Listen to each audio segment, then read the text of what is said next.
फूल हो गए। हाँ फूल जा रहे हैं। भोलेनाथ प्रसन्न हो जाएंगे आज। भोलेनाथ भी प्रसन्न होंगे, बाकी भगवान भी एकदम प्रसन्न हो जाएंगे। ओह हेलो दोस्तों, कैसे हैं आप लोग? आई होप आप लोग ठीक ही होंगे। तो दोस्तों आज यहाँ पे आज संडे है दोस्तों, तो मैं अपने पापा के साथ घूमने आया हूँ। मेरे पापा की संडे को छुट्टी रहती है दोस्तों, तो यहाँ पे आज मैं घूमने आया हूँ दोस्तों। और अगर आप सोच रहे हो ये फूल का डब्बा क्या कर रहा है यहाँ पे, तो दोस्तों हम काफ़ी ज़्यादा घूमे हैं और मुझे पता था कि हमें कुछ ना कुछ तो मिलेगा, इसलिए मैं ये डब्बा पहले से ही यहाँ पे रख के ले आया था। और दोस्तों ये अगर आप सोचें मैं बैग के ऊपर क्यों बैठा हूँ, तो दोस्तों ये चुभ रही हैं ये चीज़ें मुझे, और मैं शॉर्ट्स पहना हूँ इसलिए। तो दोस्तों फिलहाल ये जो जगह है दोस्तों, मैं बड़ी अच्छी से कहना चाहूँगा दोस्तों कि ये विदिशा के पास की जगह है। और दोस्तों यहाँ से राम जी गुजर चुके हैं दोस्तों सीता जी की खोज करते हुए। तो जरा मैं अपने कैमरा पर्सन को बोलूँगा कि कृपया जो हमारा कैमरा है कुछ उधर साइड दिखाइए दोस्तों। तो दोस्तों ये जो जगह है यहाँ से आप देख सकते हैं, यहाँ से राम जी निकल चुके हैं दोस्तों अपनी सीता जी की खोज करने के लिए। और दोस्तों यहाँ से जो नदी जा रही है, और दोस्तों वहाँ पे भी एक नदी है, वहाँ पे एक संगम है जहाँ पे एक मंदिर बना हुआ है, और उस मंदिर के अंदर सिर्फ श्री राम और लक्ष्मण जी हैं, वहाँ पे सीता जी नहीं है, क्योंकि श्री राम और लक्ष्मण जी उनकी खोज करते हुए निकले थे।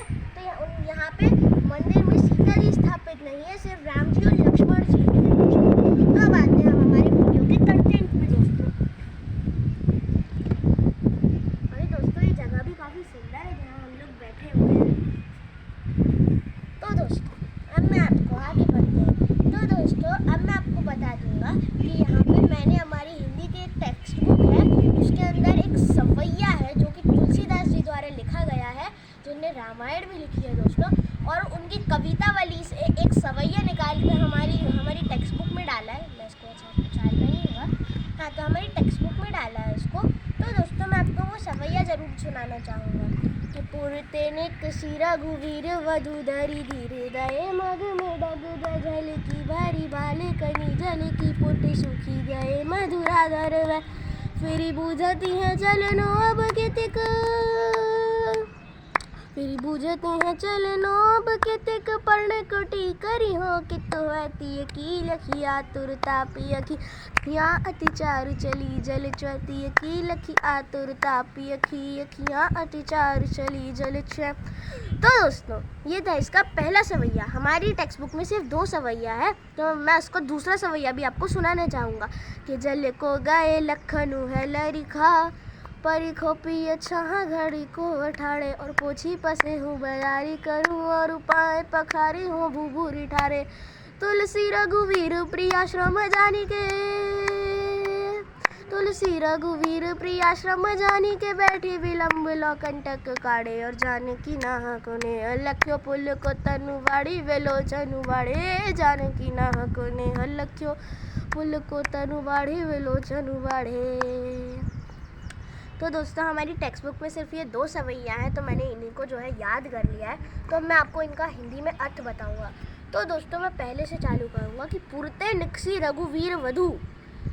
तो पुर से इनका मतलब है श्रृंगवेरपुर, क्योंकि अयोध्यापुरी से जब वो निकले थे तो वो रथ से भेजा था जो उनके पिताजी थे, तो उन्होंने बोला था कि तुम 14 साल मत जाओ, इनको बस जंगल में थोड़ा सा रथ से घुमा के वापस ले आना। तो दोस्तों ऐसा नहीं हुआ, वो श्रृंगवेरपुर पे रात बिताने के लिए रुके थे, और तभी वो जल्दी राम सीता जी और लक्ष्मण जी जल्दी उठ के चले गए थे वन की ओर। तो दोस्तों वहाँ से इसका वर्णन है वो श्रृंगवेरपुर से। कुछ लोग समझते हैं कि ये अयोध्यापुरी है, नहीं दोस्तों ये श्रृंगवेरपुर है।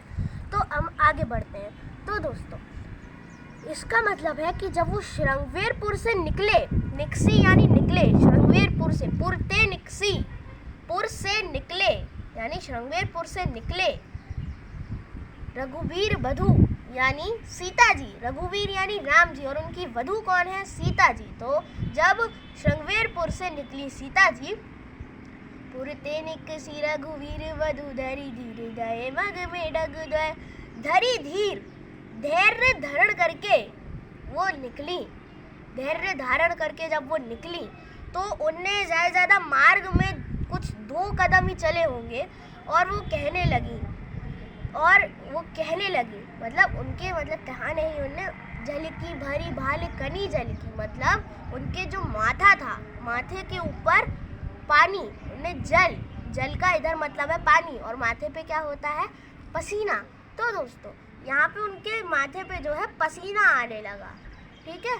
जल की भरी भाल कनी जल की, पुट सूखी गए मधुराधर में, उनके जो कोमल सुंदर होठ होते हैं वो प्यास के मारे वैसे सूख जाते हैं दोस्तों।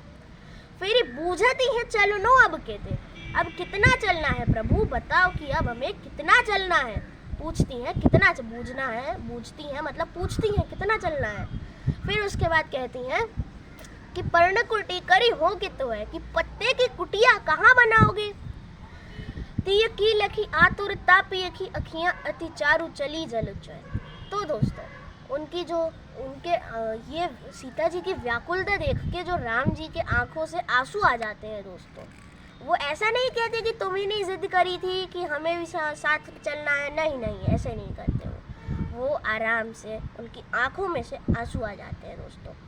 फिर यहाँ ये हमारा पहला सवैया दोस्तों। फिर दूसरा सवैया कि जल को गए लखनु है लरिका, मतलब जो राम जी ने बोला कि इनके पुट सूख गए हैं, लखन यानी लक्ष्मण जी तुम जाके पानी लेके आओ। तो सीता जी कहते हैं जल को गए लखनु, जल को लेने के लिए गए हैं लक्ष्मण जी है लरिका। लक्ष्मण जी श्रेघनाभ के अवतार को कहती हैं कि तो है लरिका यानी बालक हैं, अभी छोटे बालक हैं। जल को गए लखनु है लरिका, परी खो पिए छाहा घड़ी को है ठाड़े, और परी खो यानी प्रतीक्षा करो, घड़ी को है ठाड़े, एक घड़ी इधर छांव में खड़े हो जाओ, और पोछी पसे हूँ बयारी करूँ, मतलब आपका जो पसीना है उसको पोंछ के मैं अपने आंचल से थोड़ी आपकी बयार कर दूँ। यानी हमारी देहाती भाषा जो वज्र भाषा है, ये वज्र भाषा में ये लिखा गया है, तो उसको कहते हैं यूपी की भाषा में बेयार को हवा कहते हैं, कि मैं आपकी हवा कर दूँ। और फिर यहाँ पे बोलती हैं और पोछी पसे हूँ बयारी करूँ, और पाए पखारी हूँ भूभूरी ठाड़े, और आपके जो पैर हैं, आपकी तपती रेत में से जो आए गरम पैर हैं, उनके ऊपर से जो भूभूरी बालू है उनको मैं साफ कर दूँ। तुलसी रघुवीर प्रियाश्रम में जानी के, जो तुलसी जी होते हैं, अब वो कहते हैं कि जो रघुवीर होते हैं वो अपनी सीता का प्रियाश्रम में जानी के, बैठी विलंब लो कंटक काढ़े, यानी बैठ के उनके जो पैर होते हैं उनसे कांटे निकालने लगते हैं दोस्तों। अभी दोस्तों ये कंफर्म नहीं हुआ है कि यहाँ पे इन्हें क्या वर्णन किया है, कि यहाँ पे बोला गया है कि ये राम जी उन सीता जी के पैरों से कांटे निकालते हैं, क्योंकि उस टाइम ऐसा था कि पुरुष जो होते हैं वो स्त्रियों के पैर नहीं छूते थे दोस्तों।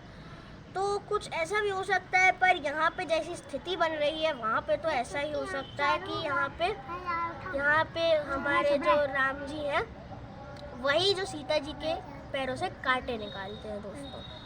उसके बाद आगे बढ़ते हैं हम कि तुलसी रघुवीर प्रियाश्रम जानी के बैठी विलंब लो कंटक काढ़े, वो उनके पैरों से कांटे निकालने लगते हैं बहुत देर तक, कि उनको ऐसा ना लगे, कि सीता जी को ऐसा लगे कि ये हमारी वजह से रुके। वो एक एक कांटा जो 10 मिनट में निकल जाए, मतलब 1-2 सेकंड में निकल जाए, वो 10-10 मिनट तक बैठ के उसको निकालते रहते हैं, जब तक जो हमारी ललिका का वर्णन किया है लखन, जो लक्ष्मण जी नहीं आ जाते। और जाने की नाहा को नेहा लख्यो। फिर होता है कि जानकी यानी सीता जी, जनक जी की पुत्री सीता जी। उसके बाद सीता जी देखती हैं कि ये ऐसा कर रहे हैं, हम मेरी वजह से प्रतीक्षा कर रहे हैं इतनी, ठीक है। जानकी नाहा को नेहा लख्यो, पुल को तनुबाड़ी विलोचनु, उनका मन पुलकित हो जाता है, मतलब प्यार से भर जाता है कि राम जी मेरी इतनी ऐसे करते हैं, कि मतलब ऐसा दिखा नहीं रहे, कि ऐसा दिखावा नहीं कर रहे कि हमारी वजह से रुके हैं, ऐसा बहाना लगा रहे हैं। और बाड़ी विलोचन, मतलब उनकी जो आँख होती है दोस्तों वो रोती नहीं है, उनके आँखों से बाढ़ आ जाती है दोस्तों, कि राम जी मुझसे इतना प्यार करते हैं और मैं उनको इतनी तकलीफ़ दे रही हूँ दोस्तों। तो उनकी आँखों से जो है दोस्तों बाढ़ आ जाती है, बाढ़ यानी। तो दोस्तों यही था ये सवैया छंद। तो अगर आपको ये अच्छा लगा हो, मतलब इसमें काफ़ी ज़्यादा मेहनत लगी है, वीडियो भी काफ़ी लंबी है दोस्तों, तो आई होप आपको ये अच्छी लगी होगी वीडियो। अगर आपको अच्छी लगी हो तो इस वीडियो पे एक लाइक जरूर कर देना, चैनल को सब्सक्राइब करना बिल्कुल मत जाइएगा। वीडियो कैसी लगी कमेंट करना मत भूलना। मैं मिलता हूँ आपसे अगली वीडियो में, तब तक के लिए बाय बाय।